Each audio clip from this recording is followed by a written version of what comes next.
My name is Jami. I am a conceptual portrait and fashion photographer. I began to mess around with photography as a child. I used it as a way to photograph the cool things that were going on around me because I thought it was interesting that I could convey what I noticed, because I had problems with communicating verbally, and photography was a way for me to show people what I thought was cool, and it was a way for me to hold on to memories that I wanted to connect with, because I had a fair amount of abandonment anxiety as a child, and I felt like photography was something that was always mine because it was what I decided to put together.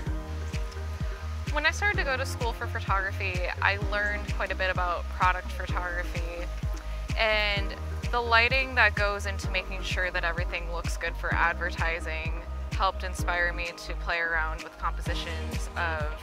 people, since I originally had grown up photographing animals, pets, close families and friends. I drifted more into portraiture work once I moved to North Carolina from Minnesota, because I had figured out that I could convey personal stories of people through editorial portrait work.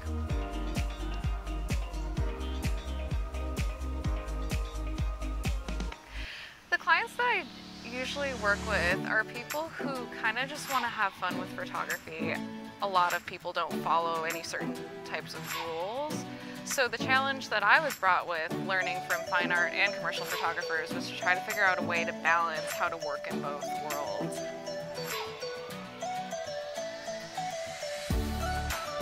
Photography as a business works fairly well for me because I think through my years I've figured out a way to make it personal. I will meet with the clients, I'll talk to them about either what I'm hoping to get from the shoot if I'm asking them to model, or they'll kind of tell me what they're interested in. I think feeling is what makes art matter, and that's why I wanted to push kind of like the fine art side of what I do into being able to work for people who are starting out businesses, because then it's more relatable to their marketing demographic, but then it's also just fun for me because then I still get to tell stories, I still get to kind of be a kid at heart, and I really appreciate what photography has done for me in that respect.